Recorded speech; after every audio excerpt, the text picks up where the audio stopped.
changing me and changing you.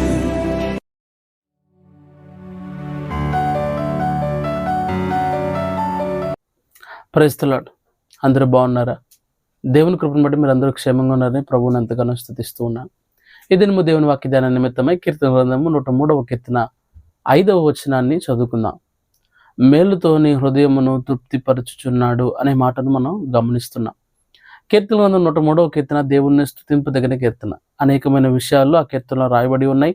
దేవుడు ప్రజల జీవితాల్లో జరిగించిన, ప్రాముఖ్యంగా కీర్తనాకారుని జీవితంలో జరిగించిన మేలులు, ఆశీర్వాదాల గురించి తెలియచేస్తూ, నా ప్రాణమా యెహోవాను సన్నతించుము, నా అంతరంగమునున్న సమస్తమా ఆయన పరిశుద్ధ నామమును సన్నతించుము, నా ప్రాణమా యెహోవాను సన్నతించుము, ఆయన చేసిన ఉపకారాల్లో దేనిని మరువకము అని ప్రారంభిస్తూ, ఏం చేశాడు ఆయన నీకంటే?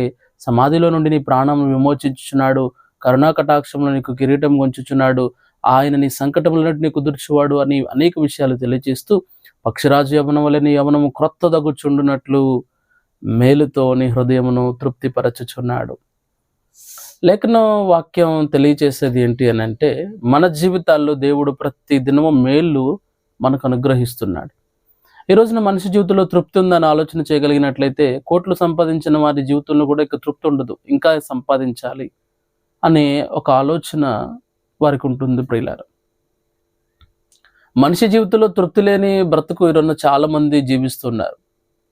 ఈ రోజున కొంత సంపాదిస్తే తృప్తి ఉంటుందా? కడుపు నిండా తింటే తృప్తి ఉంటుందా? కంటి నిండా నిద్రపోతే తృప్తి ఉంటుందా? తృప్తి లేని జీవితాలు.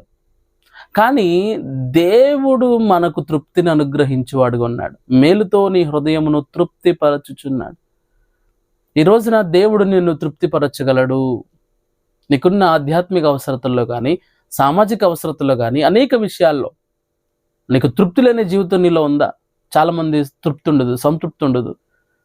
ఇంకొంచెం బెటర్ కావాలి, ఇంకొంచెం బెటర్గా ఉండాలి అని ప్రతి దినం తృప్తి పడక ఇంకా ఏదో లేని దాని కొరకు ఆశపడి ఆవేశపడుతూ ఉంటారు.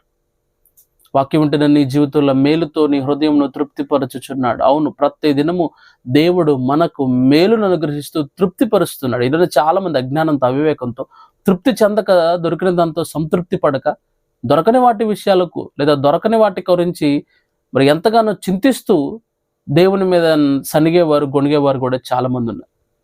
ఒకవేళ దేవుడు నీకు ఇచ్చిన వాటితో నువ్వు సంతృప్తి పడలేకపోతున్నావేమో. చాలామంది దేవుడు నీకు ఇచ్చినవి కొంతమందికి ఇవ్వలేదు కూడా.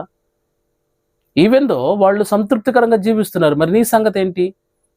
దేవుడు నీకేమి ఇచ్చాడో వాటితో సంతృప్తి పడు. లేని వాటి కొరకు ఆశపడి, ఆవేశపడి నీ ఆరోగ్యాన్ని అనారోగ్యంగా మార్చుకోమాక. ఆలోచన చేద్దాం ప్రియులారా. దేవుడికి మనకేం కావాలో ఆయనకు బాగా తెలుసండి. మన కన్న తల్లిదండ్రుల కన్నా, తోబుట్టుల కన్నా దేవుడికి మనకేం కావాలో ఆయనకు అన్నీ తెలుసు. ఎంత కావాలో తెలుసు, ఏ టైంకి కావాలో తెలుసు.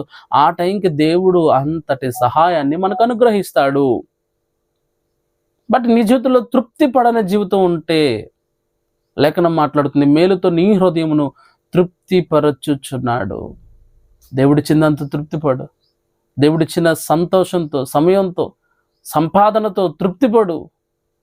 లేనిపోని యొక్క ఆలోచనలకు వెళ్ళి డబ్బు సంపాదించాలని రకరకాల దుర్వ్యాపారాల్లో లేదా రకరకాల దురాశలతో నింపబడిపోయి పాపానికి ఎడవబడిన వ్యక్తిగా నీవు ఉంటున్నావేమో. ఆలోచన చేద్దాం ప్రియులారా.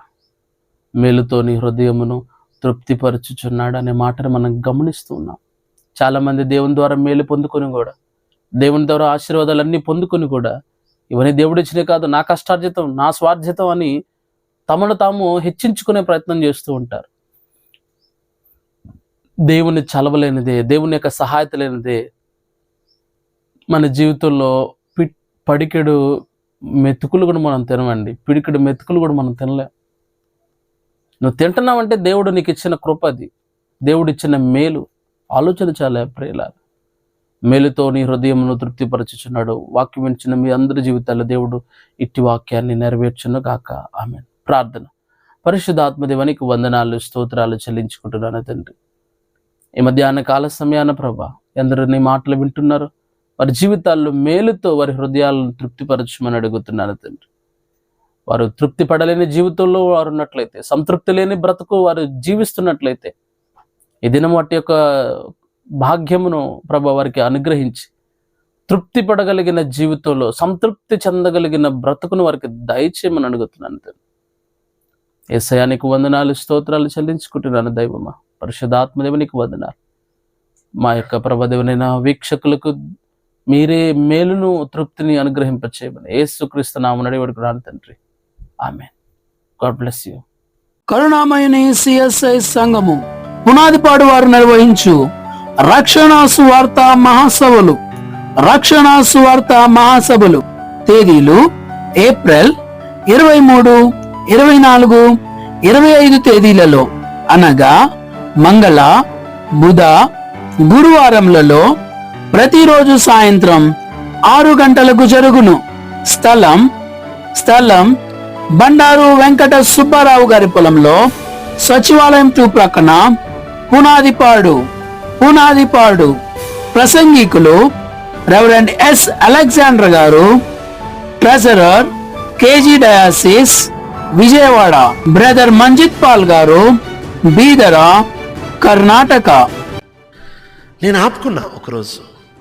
ప్రభు నన్ను ఆ వేదన పుట్టించి ఆపిచ్చాడు. నీ వల్ల కాదు, నువ్వు ఆగిపో. ఒకవేళ నేను ఆగకపోయి ఉంటే బహుశా ఏదో తలాంతో తోసుకుంటా బతుకు అలానే వెళ్ళిపోయాను. కానీ ఆగిపోతా వచ్చా. ఆ రోజు చెప్తా వచ్చా, ప్రభా నాకు నీకంటే ఎక్కువ ఎవరు లేరు ప్రభా. పరిచర్య నీకంటే ఎక్కువ కాదు, తలాంతు నీకంటే ఎక్కువ కాదు, ఆత్మల రక్షణ నీకంటే ఎక్కువ కాదు. నాకు నువ్వే ఎక్కువ అన్నిటికంటే, నాకు నువ్వే ఎక్కువ అందరికంటే, నాకు నువ్వు అన్నిటికంటే ఎక్కువ ప్రభా. Just don't care for any. Shrimati Blessy Wesley garu, Christ worship centre, Rajahmundry. నీకెవ్వరు లేకపోయినా, ఏ అండబలం లేకపోయినా, ఏ సపోర్ట్ లేకపోయినా, నిన్ను లేవనెత్తి ఎవ్వరు లేకపోయినా, నీకు ఒక్క దేవుడు ఉంటే, యోసేపు తండ్రి దగ్గర, తల్లి దగ్గర, అన్నదమ్ముల దగ్గర ఏం మిస్ అయ్యాడో కానీ దేవుడు దానికి ఎన్నో రెట్లు అధికంగా యోసేపుకు అనుగ్రహించాడు. హల్లెలూయా. కొన్నిసార్లు దేవుని గట్టిగా పట్టుకున్నప్పుడు ఒక కష్టం తర్వాత ఒక కష్టం. కొన్నిసార్లు ఎలా ఉంటుందంటే, ఏంటండి సాతాన్ నా మీద ఏమైనా పగబట్టేశాడా, what's happening in my life, దేవుడు మర్చిపోయాడా, ఈ డౌట్ వస్తుంది కొన్నిసార్లు. ఏం జరుగుతుంది? ముఖ్య అతిథులు రెవరెండ్ ఎంఆర్ జేజే ప్రకాష్ గారు, డీనరీ చైర్మన్, మానికొండ. సభ ప్రారంభికులు రెవరెండ్ కె అశోక్ కుమార్ గారు, deanery chairman, Poranki.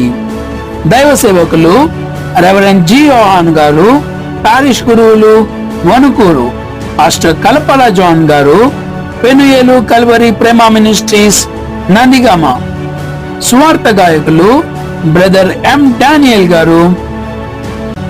Youth meeting 2024 April 24న ఉదయం 9 గంటలకు కరుణామయుని సిఎస్ఐ చర్చ్ నందు జరుగును.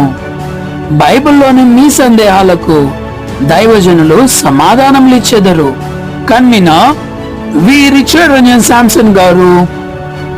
స్వార్థికులు ప్రేమతో ఆహ్వానించేవారు రెవరెండ్ డీకన్ వి దేవసాయం గారు, కరుణామయుని సిఎస్ఐ సంఘము,